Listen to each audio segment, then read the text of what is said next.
저는 일조의 김재희입니다. 여러분과 함께 시간을 훌쩍 가가지고 한 100년 전으로 돌아가서 이야기를 시작하려고 합니다. 지금 첫 번째 슬라이드에는 사람이 3명이 있고요. 그리고 옛날의 지도 같은 그 모습이 밑에 위치하고 있어요. 그 위에 있는 3분이 바로 오늘의 주인공 아방가르드 3인이고요. 그 밑에 있는 지도는 1935년도에 그 조선총독부가 시정 25년 기념으로 항공 촬영을 해서 그 다음에 만든 대경성 대보관입니다. 한 10년 전 그때부터 사람들이 알기 시작했어요. 그전에는 발견되지 않아가지고 잘 몰랐습니다. 그런데 그 지도가 말이죠. 굉장히 1930년대 경성의 모습을 가까이 줌인해서 보면 감각적으로 느낄 수 있도록 그려져 있어요. 그래서 오늘 그 지도에 오늘의 주인공들이 그 살았던 그런 부분들을 마킹을 해 놓았습니다. 이미지에 있는 인물들을 먼저 소개해 드리면 가장 오른쪽에 있는 사진은 이상과 박태원 둘이 친구간이거든요. 사진이고 그리고 바로 옆에 이상 그리고 바로 옆에 박태원 그리고 가장 왼쪽에는 나이가 이들보다는 한 5살 정도 많은 이태준입니다. 이들이 바로 아방가르드 3인이고요. 이들은 성북동에서 주로 살았고 그리고 핫플레이스에 살진 않았어요. 그래서 핫플레이스하고 가까운 동소문 성 밖에서 살았습니다. 그리고 그쪽으로 명륜동 쪽 지나가지고 그리고 창경궁 쪽 지나서 오던 걸 모던 보이들이 출몰했던 종로 그리고 저희가 마킹해 놓은 것을 보여드리는데요. 그 남촌이라고 하는 곳에 미츠코시 백화점하고 조지아 백화점 등 그리고 경성역까지 표시를 해놨습니다. 그래서 이분들이 지방을 내려가거나 일본에 갈 때 경성역을 갔을 것이고요. 해서 이런 식으로 거리를 다녔다라고 생각을 하시면 되는데 또 한 가지 말씀드릴 거는 우리가 잘 아는 운수 좋은 날 소설 있죠? 거기에 김첨지가 손님을 싣고 가는 그 길도 바로 똑같습니다. 경성이라는 공간과 오늘의 주인공들을 소개해 드렸고요. 그 다음에는 저희가 여러분의 이해를 돕기 위해서 마인드맵을 만들어 가지고 또 설명을 이어가도록 하겠습니다. 네, 모던시티 경성의 아방가르드 3인이 이태준, 박태원, 이상인데요. 이 꼭지점에서 가장 위에 있는 사람이 이태준이죠. 그렇게 한 이유는 박태원과 이상이 글이 너무 급진적으로 아방가르드하기 때문에 다른 신문에서는 실어주지 않았고 발표가 되기도 어려운 상황인데 이태준이 조선중앙일보 학예부장으로 있을 때에 이들의 글을 실어주었습니다. 오감도라던가 또 박태원의 구보시 소설가 구보시 1이라든가 그런 것들이 이태준에 의해서 신문에 실릴 수 있게 되었기 때문에 이태준을 약간 꼭지점 맨 위에 올려놓았고요. 그리고 그 이태준과 박태원과 이상을 중심으로 해가지고 동그란 원들이 있는데요. 이태준의 경우에는 달밤이라는 글을 소개를 드릴 거고 그리고 김한기 작가하고 막역한 관계였습니다. 화가 김한기. 그리고 유홍주님이 이태준님의 글을 굉장히 영향을 많이 받았어요.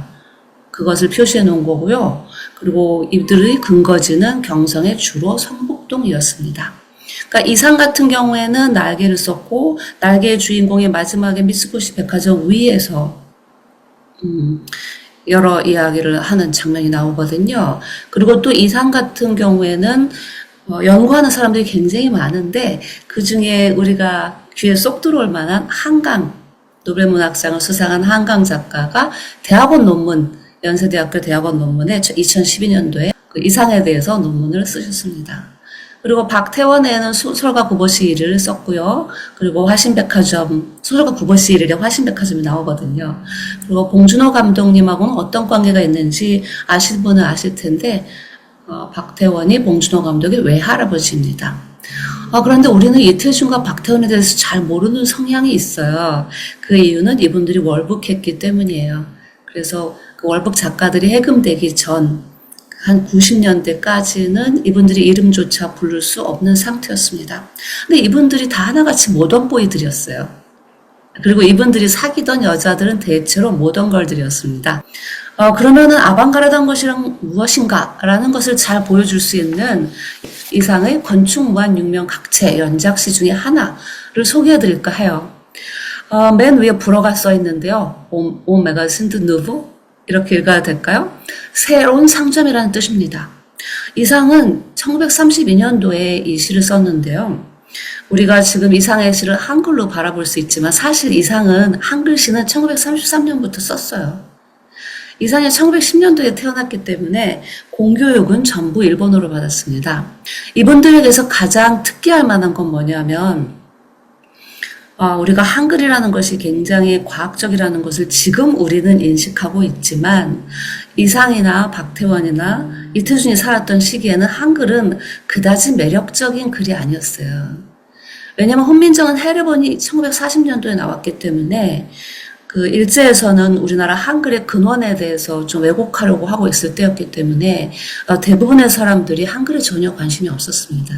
그래서 이분들이 그 시대 때 한글로 썼다는 것 자체가 대단하다고 볼 수가 있고요. 더욱더 대단한 것은 굉장히 아방가르드한 면모가 지금까지도 해석이 안 되고 최근에 21년도에 물리학자에 의해서 이상의 시를 해석한 논문도 같이 나오고 있거든요. 그리고 이태준 같은 경우에는 아름다운 어귀, 문체 같은 것들이 우리나라의 그 고유한 아름다움을 드러내는 단어들을 굉장히 많이 사용한 것으로 대단하다는 평가를 받고 있습니다. 그 중에서 건축만 유명각체에서 새로운 상점이라는 건 무엇을 상징하는지 한번 상상을 하면서 제가 네모로 이렇게 저희가 표시한 부분을 읽어 드릴게요. 사각의 내부에, 사각의 내부에, 사각의 내부에, 사각의 내부에, 사각. 사각형으로 이루어진 건물이 이때 처음 등장한 거죠. 우리나라에는 사실 완벽하게 직선인 길도 그렇게 많지 않았어요. 근대가 들어서면서 가로수가 생기고 직선의 길이 생기고 네모의 건물이 생기기 시작한 거죠. 그리고 밑에 다시 또 사각을 읽어드리면 위에서 내려오고 밑에서 올라가고 위에서 내려오고 밑에서 올라간 사람은 밑에서 올라가지 아니한 위에서 내려오지 아니한 밑에서 올라가지 아니한 위에서 내려오지 아니한 사람. 이것은 어떤 상황을 이야기하는 것일까요? 나중에 다음 슬라이드에서 화신백화점의 엘리베이터 거를 보여드릴 텐데요. 화신백화점에는 에스컬레이터도 있었습니다. 그래서 이상이 에스컬레이터에서 올라갔다 내려갔다 하는 사람을 보고 쓴 글 같다 라는 의견이 있고요. 또 사각의 내부는 백화점이라는 공간이 커다란 사각형이라는 아주 커다란 건물에 또 다시 사각형이 있고 사각형이 있고 사각형이 있는 그러한 구조라고도 이야기를 할 수 있기 때문인 것이죠.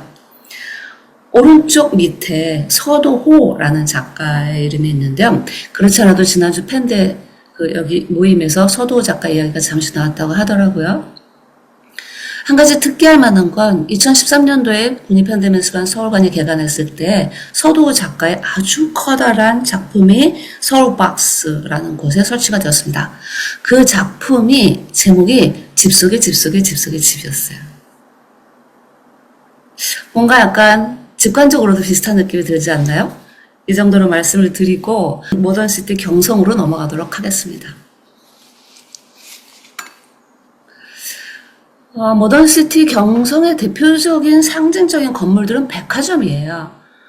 근데 그 백화점들은 대부분이 남촌에 자리하고 있었고, 그리고 화신백화점 하나가 북촌에 자리하고 있었습니다. 남촌, 북촌? 어디가 남촌이고 어디가 북촌일까? 라고 생각하는 분이 계실 텐데, 그 청계천의 수표교라고 있었습니다. 지금은 장충동 쪽으로 옮겨갔어요. 그 수표교를 중심으로 해서 북쪽으로 가면 북촌이고 남쪽으로 가면 남촌이었어요. 지금은 한강을 기준으로 강남, 강북 이렇게 이야기하잖아요. 그때는 했어요. 왜냐하면 우리가 지금 생각하는 영등포라던가 성북동 이런 데가 그쪽이 경성 쪽이 아니었어요. 연희 전문학교 여기도 고양시 쪽이었습니다. 성북동은 아예 성 밖이었고요. 생각보다 우리가 생각한 경성은 지금의 서울보다는 상당히 작다. 그리고 청계천을 중심으로 우리가 북촌과 남촌으로 나뉘어진다 말씀드리겠어요. 이 남촌에는 그 혼마치라고 해가지고 명동에 백화점이 4군데가 있었습니다. 우리가 네 군데 중에 조지하고 미츠코시는 아는데 그 밑에 있는 두 개의 백화점은 잘 몰라요. 왜냐하면은 현존하지 않기 때문이죠. 근데 미츠코시 백화점은 지금의 신세백화점 본관이고요. 건물 자체도 외관도 똑같습니다. 조지아 백화점, 미도파 백화점인데 미도파 백화점도 똑같은 게 있긴 해요. 하지만 IMF로 인해서 망한 다음에는 영플라자 건물로 잠깐 그 외관만 조금 남아 있어요. 북쪽에는 화신백화점이라는 백화점이 있는데 지금은 종로타워로 되어 있죠. 그래서 여기에서 주로 이제 모던보이, 모던걸들이 많이 거리를 걸어 다녔다. 플라네르라고 그래가지고 거리를 걸어 다녔다는 건데요. 모던걸 보이들도 보여드리겠고, 그다음 오른쪽의 하단에 있는 그림은 안석주 만문만화가가 그린 건데 거기에서 보시면 빨간 선을 긋고 북촌, 남촌이라고 되어 있죠. 북촌 쪽의 건물과 남촌 쪽의 건물 한번 봐주세요. 이 남촌 쪽의 건물은 2층 건물도 있고 조금 더 발달된 건물입니다. 일본 사람들이 더 많이 사는 곳. 그리고 북촌 쪽의 건물은 1층 건물이 많이 있고 그렇게 발달돼 보이지 않는 그런 모습을 보이고 있죠. 1930년대 모던시티 경성의 중심부라고 할 수 있는 백화점 단지를 보여드렸고요. 그 다음에는 조금 더 세부적으로 들어가서 미츠코시 백화점과 조지아 백화점을 보여드리겠습니다. 맨 위에 있는 이미지는 미츠코시 이제 신세계 본점이고, 그리고 그 밑에 있는 건 조지아 백화점인데요. 일부러 조지아 백화점에 야광 그 조명이 있는 걸 가져왔어요. 그 당시에 야광 조명, 밤생활이 굉장히 사람들이 좋아했어요. 왜냐하면 전등이 들어온 지 그렇게 오래되지 않았는데 종로 거리라던가 명동에만 나가면 환하다는 이야기가 있었거든요. 그래서 백화점에서는 여기서 이렇게 보시면은 광고도 굉장히 세련된 형태로 광고를 하고 있다는 걸 보실 수가 있습니다. 그것을 풍자한 그런 만문 만화가 있는데요. 이 만문 만화의 맨 오른쪽에 정자라고 써 있어요. 그게 바로 조지아 백화점, 미츠코시 백화점 그 두 개를 말합니다. 3이라고 써 있는 부분 미츠코시 백화점이에요. 학생들이 시험 끝나고 부모님한테 사드릴 물건 사러 가는 건 아니겠고 자기들 화장품을 사는 거 아닐까? 라는 약간 풍자적인 이야기입니다. 그만큼 여고생들이나 그런 모던 걸들이 백화점을 많이 갔다는 거죠. 특별하게 여기 화신백화점 야간 조명의 맨 상단 부분은 전쟁 났을 땐 전쟁 상황을 보여주는 그러한 곳이었습니다. 그리고 맨 위에는 옥상 정원이 있는데요. 이 옥상 정원에는 그 밑에 에스컬레이터를 타고 올라간 사람이라던가 엘리베이터를 타고 올라간 사람들이 곧바로 옥상 정원에 올라가서 옥상 정원에서 아래를 내려다보면서 즐길 수가 있었어요. 9부시 1일에 화신백화점 승강기가 나와요. 진짜 부럽고 행복에 대해서 생각을 하게 되는 그러한 이야기입니다. 광고로 보는 모던타임즈로 가겠는데요. 그 당시에는 사실상 부모님의 말씀보다 목사님의 설교보다 학교 선생님의 말보다 광고가 영향력이 더 있었어요. 지금도 그렇지 않나요? 특별하게 이상이 날개에서 아스피린과 아달린을 아내가 아스피린을 준 줄 알았는데 나중에 알고 보니까 아달린이 아닐까라는 의심을 하게 되는 상황이 벌어지거든요. 그때 아스피린과 아달린의 광고를 가져왔고요. 그리고 그 당시에 얼마나 사람들이 유행을 따랐나 하는 것을 보여주는 광고도 같이 가져왔습니다. 그 당시에 여우 목도리는 진짜 어마무시하게 유행했었어요. 그래서 초가집에서 나와도 여우 목도리는 두르고 나와야 된다. 이런 만문 만화도 있습니다. 아내는 얇은 회색 외투에 갈색 모피를 두르고 이렇게 딱 넘어간 다음에 자기가 먹은 약들을 생각하는 거죠. 어머, 아내가 지금까지 나한테 수면제를 먹였단 말이야. 이렇게 생각하면서 자기의 혼잣말의 생각들을 이어가는 주인공의 혼잣말입니다. 그러면 진정한 모던보이를 볼까요? 그 당시의 이미지들을 가져왔어요. 이거는 별공원, 별세계라는 이야기예요. 별난 세계, 별공원은 1930년도의 잡지 표지입니다. 이 이미지를 보면 마치 그 모던보이의 박해일과 김혜수를 연상하게 할 정도로 세련된 면모를 나타내고 있고요. 또 여기에 남녀의 뒤바뀐 주도권이라고 나왔는데 그때 모든 사람이 그랬다는 건 아니고 이 별공원의 이미지 속에서의 남녀가 그렇다는 거죠. 그리고 우리가 지금 볼 때 재미있게 볼 수 있는 건 이 당시 잡지, 모든 잡지에는 전 조선 열차 시가표가 있었습니다. 예전에 TV 가이드가 있었을 때처럼 말이죠.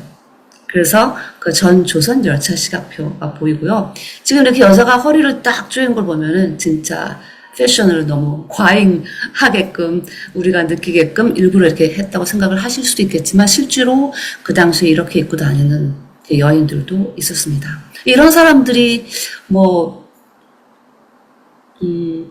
드라이브나 할 때는 어디로 갈까요? 보통 남산이나 용산으로 간 거죠. 그래서 남산이나 용산에서 가는 자동차에서 러브씬을 연출하는 여기 탕남 탐녀가 발광하다 못해 러브씬을 연출한다고 하는데 운전도 스스로 안 한 거죠. 자동차 운전수의 흔들진 손이 어찌하여 부르르 떨리는 것을 알렸는지 하는 안석주가 그린 그림이 있습니다. 자동차 드라이브가 대유행이었던 거죠.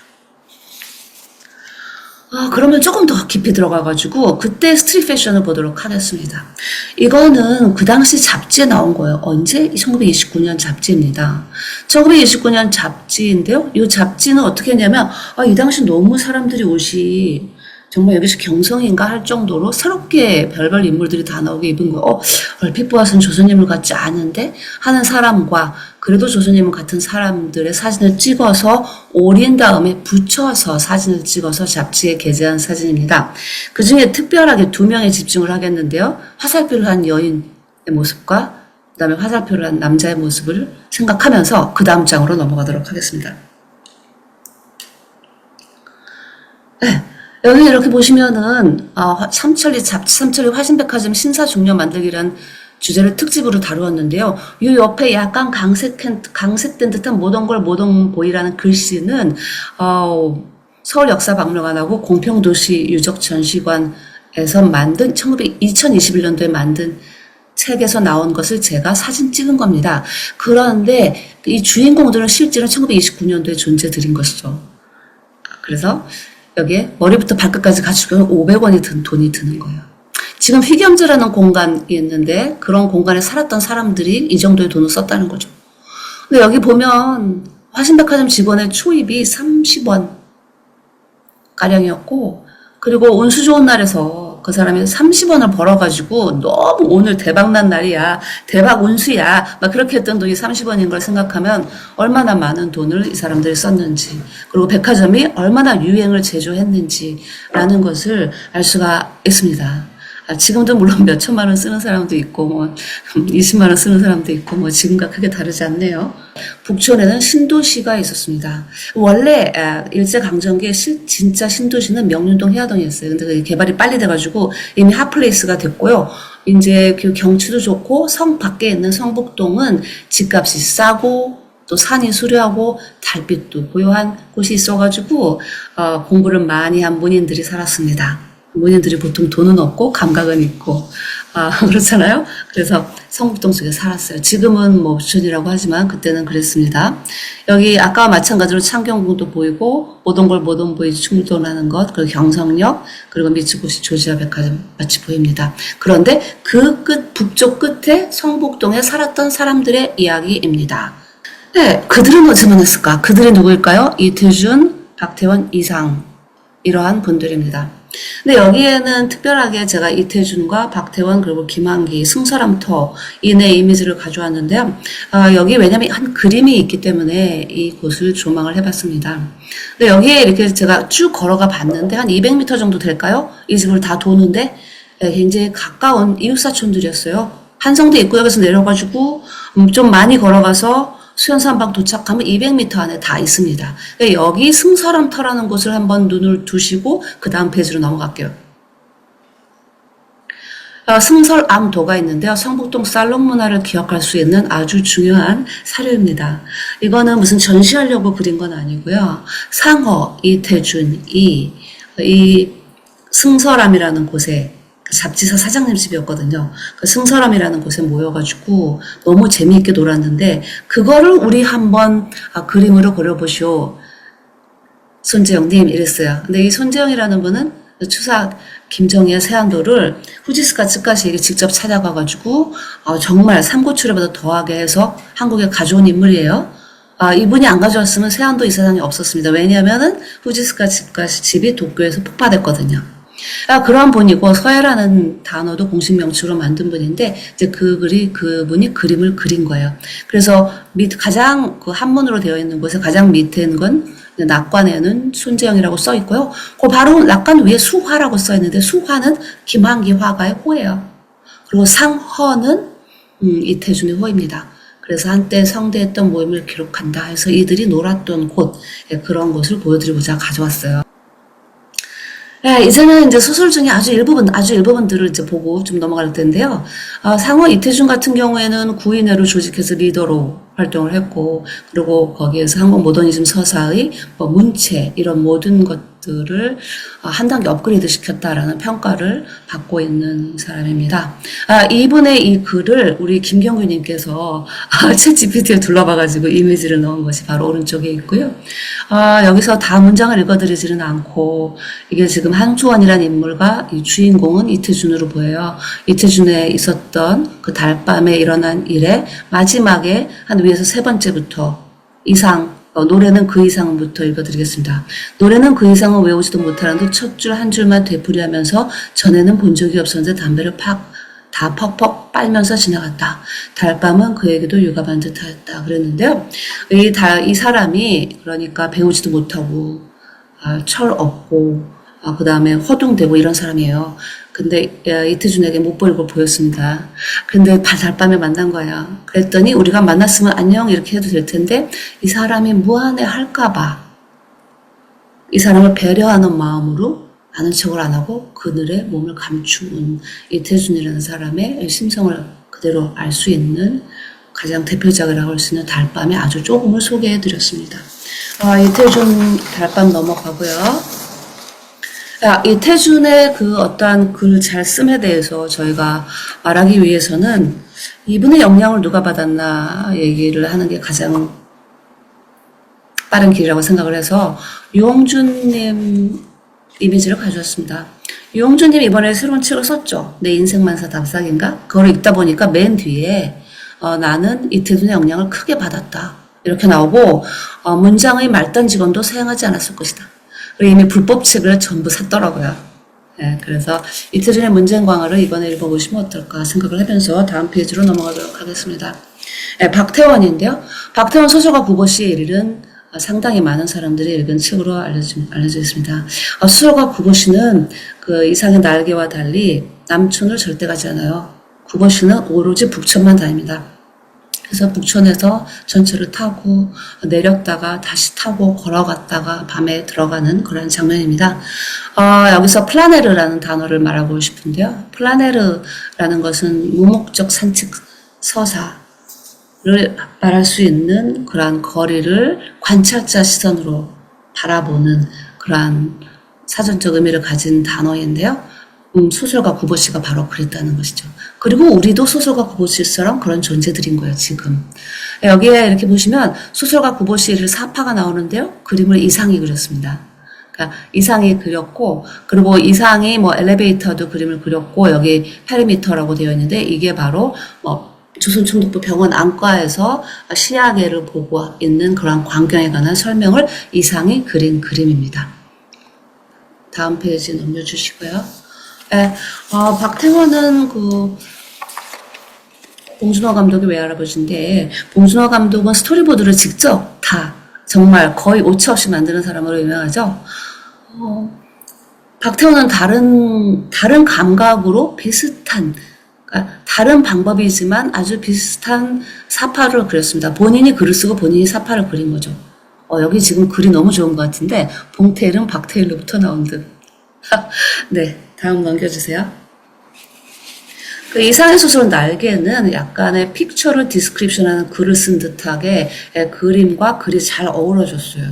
잘 어우러졌는데 우리는 사실 조선미술 전람회 때 서예를 빼면서 서예와 글이 분리가 되면서 박탈됐지만 이때까지 이 사람들은 서화가 일체되는 시도를 했었다라는 것도 굉장히 중요한 한 면모인 거라고 저는 생각을 합니다. 아방가르드를 지향했지만 과거의 우리나라의 전통을 버리고 싶어 하지 않았다는 거죠.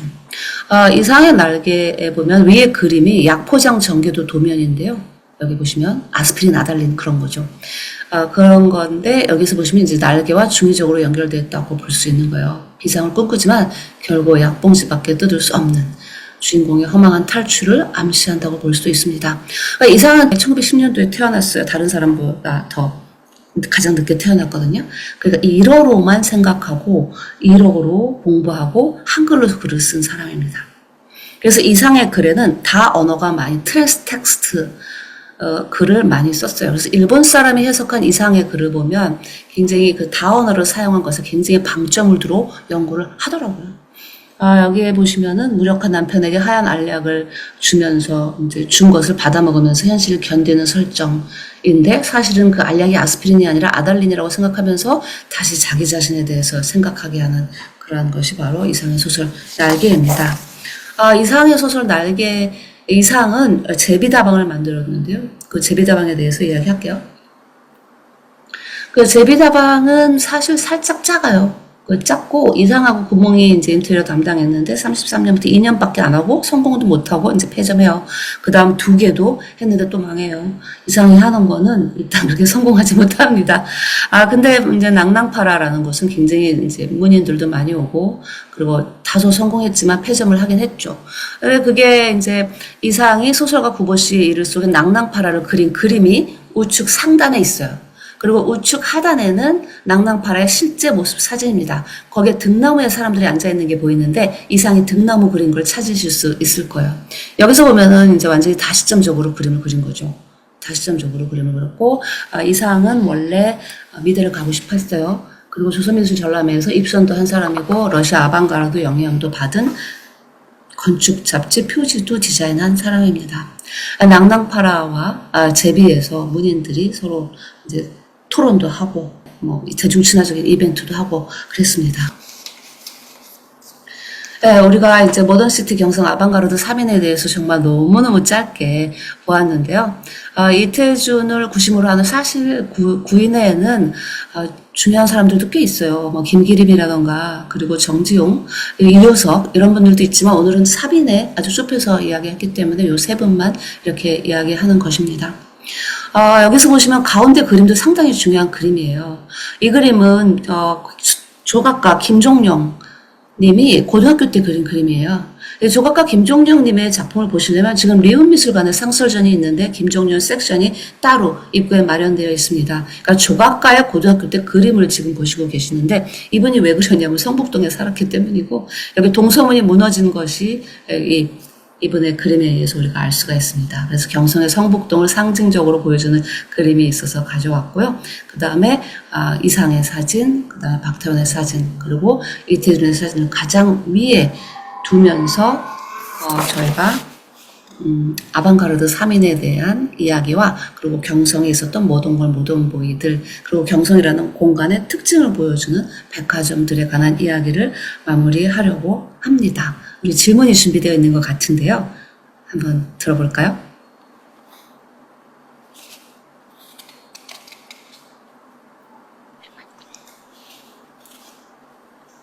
물어보소서.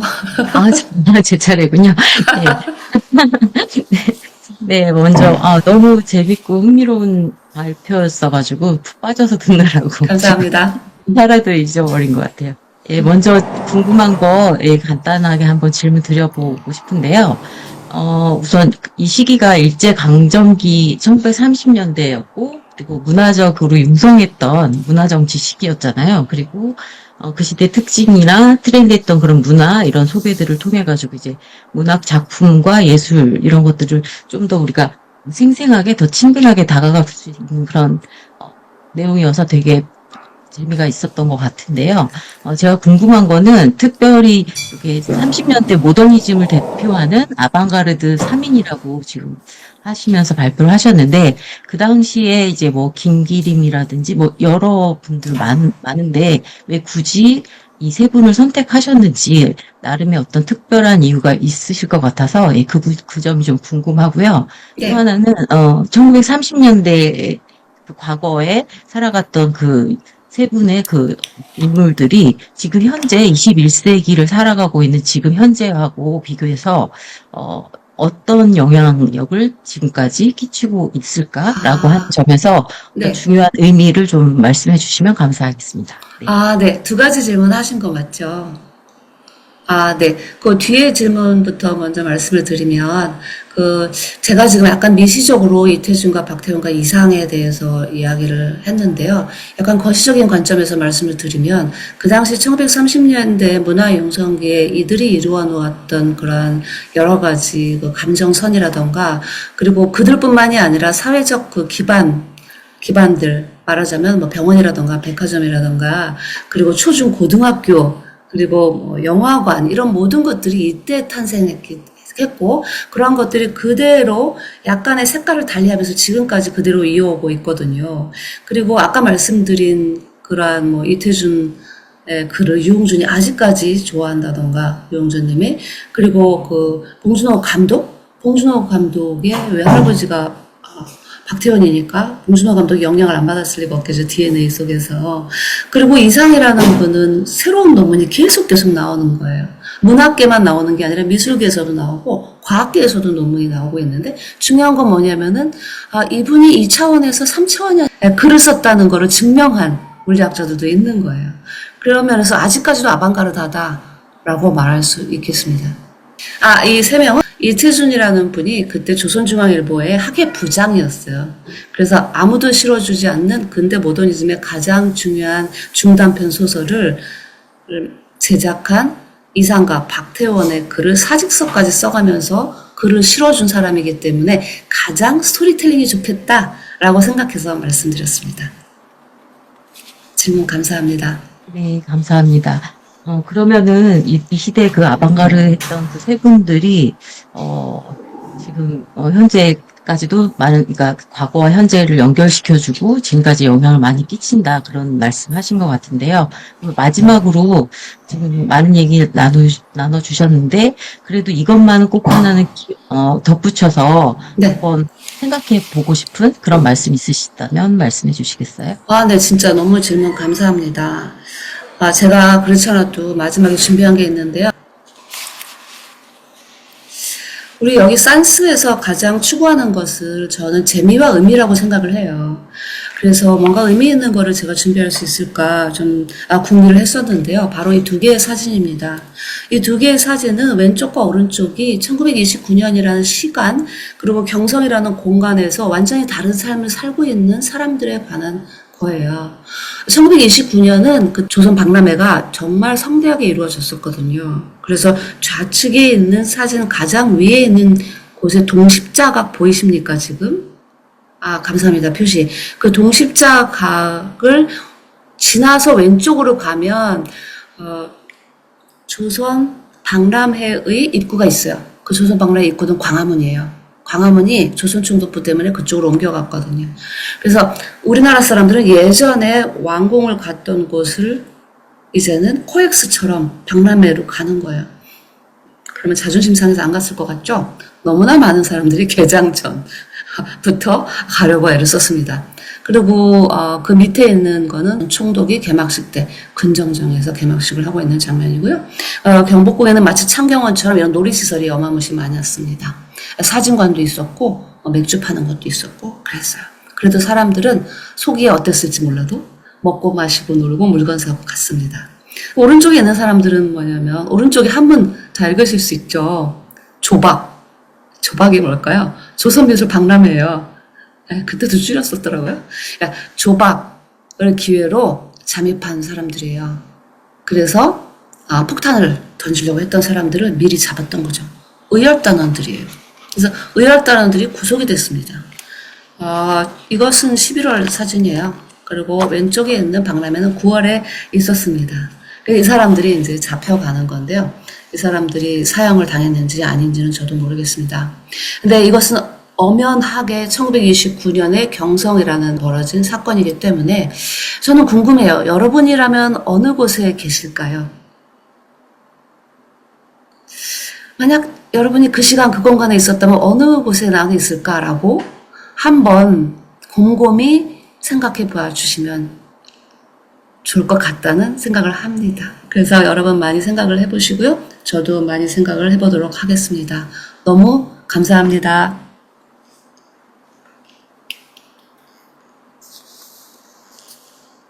그럼 우리서 퀴즈를 주실 차례로 보입니다. 네, 안녕하십니까. 앞에 이제 정말 어디서도 들을 수 없는, 정말 빠져드는 강의 정말 재밌게 들었는데요. 내가 그 시간 그 공간에 있었다면 어땠을까? 한번 깊은 수상의 주제 같아요. 자, 저희가 늘 해왔던 산수의 전통은 이어지겠습니다. 바로 퀴즈인데요. 오늘은 아방가르드 3인을 얘기했죠. 그래서 문제도 3개를 준비했습니다. 자, 그런데 저희는 이제 선착순이 아니고요. 적절한 선착순. 그래서 자, 1번 문제 드립니다. 1번 문제는 11번째 분이 상품을 받으시게 돼요. 그리고 받으시는 상품도 그냥 아무런 상품이 아니고 저희 아방가르드 3인과 관련이 돼 있는 굿즈 혹은 책을 받으시게 돼 있습니다. 자, 준비하시고 자, 11번째 내가 될까? 지금 의미가 없거든요. 자, 하셔도 됩니다. 자, 1번. 오늘 세션에서 언급된 아방가르드 3인이 누구일까요? 자, 그런데 3명뿐만이 아니고 3명의 이름을 쓰시고 특히 봉준호 감독과 혈연 관계인 분은 어떤 관계인지 별도로 정확하게 적어주시기 바랍니다. 다 맞추셔야 정답이에요. 3분 이름만 쓰면 안 됩니다. 자, 11번째 분 모시겠습니다. 자, 쉽지 않죠? 11번째 맞추기가.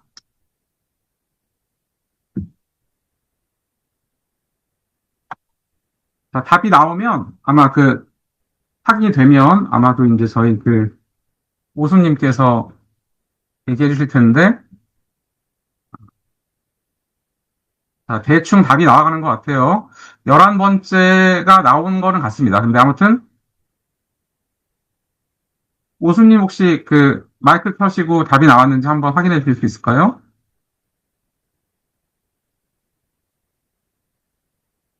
자, 그렇다면, 자, 확인은 나중에, 정답자와 함께 알려드리도록 하겠고요. 자, 1번, 자, 11번째 분 받으셨죠, 그죠? 아까 3문제 중에 이제 2번째, 2개 남았습니다. 자, 2번째 문제 준비하셨고 들어가겠습니다. 자, 2번째 작품은, 2번째 문제는 12번째 분이 받으시는 거예요. 간단합니다. 이 작품은 식민지 시대 성북동 문인촌의 모습을 시각회와 기록물로 남긴 드문 사례인데요. 자, 이태준 작가가 한국 서예의 거목 손재형에게 요청을 해서 즉석에서 그린 것으로 알려져 있는 수묵감체 풍경화의 작품 이름을 맞추는 문제입니다.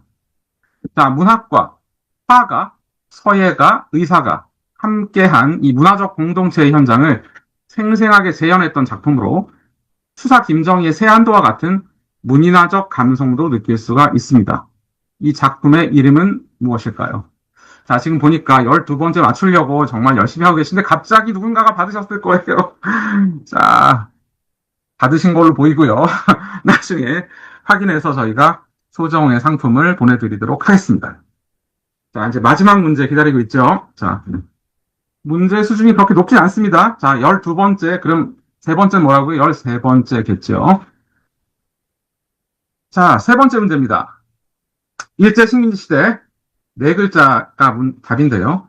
뭐뭐뭐뭐 소설은 불안정한 주체와 급변한 도시 문화를 배경으로 해서 전통적인 사실주의적 서사 대신에 실험적인 형식 그리고 감각적인 언어를 활용하는 것이 특징입니다.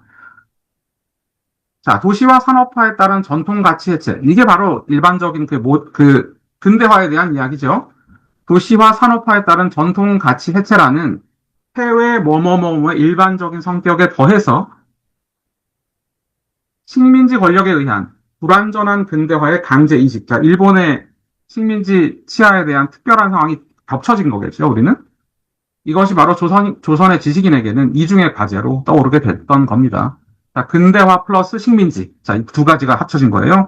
도시의 낯설고 비인간적인 근대 풍경을 감각적으로 표현한 이상의 날개.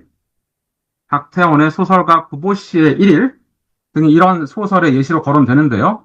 자, 4글자. 자, 눈치보이 눈치걸 아니고요. 자, 무슨 소설일까요? 4글자라고 했습니다. 자, 어렵나요? 자, 오늘 나왔던 많이 언급됐던 단어입니다. 4글자. 자, 힌트 갑니다, 힌트. 자, 아방가르드 아니고 자, 힌트. 자, 미음으로 시작합니다, 미음. 역시, 모던 보이, 모던 소설, 모더니즘 좀 있으면 될 것 같은데요? 그렇죠. 이제 눈치 싸움이 들어갔고 답이 나온 것 같습니다. 자, 축하드립니다. 자, 정답자는 저희가 잘 확인해서 알려드리도록 하겠습니다. 자, 오늘 그 다채롭게 앞에 그 100년 전으로 갔다가 다시 현재로 와서 우리 사실 지식인들 있지 않습니까? 우리는 어떤 생각들을 할 수 있을까? 나는 그 장소에서 그 시간에 뭘 했을까? 그런 것들을 새기시면서 마무리하도록 하겠습니다. 감사합니다.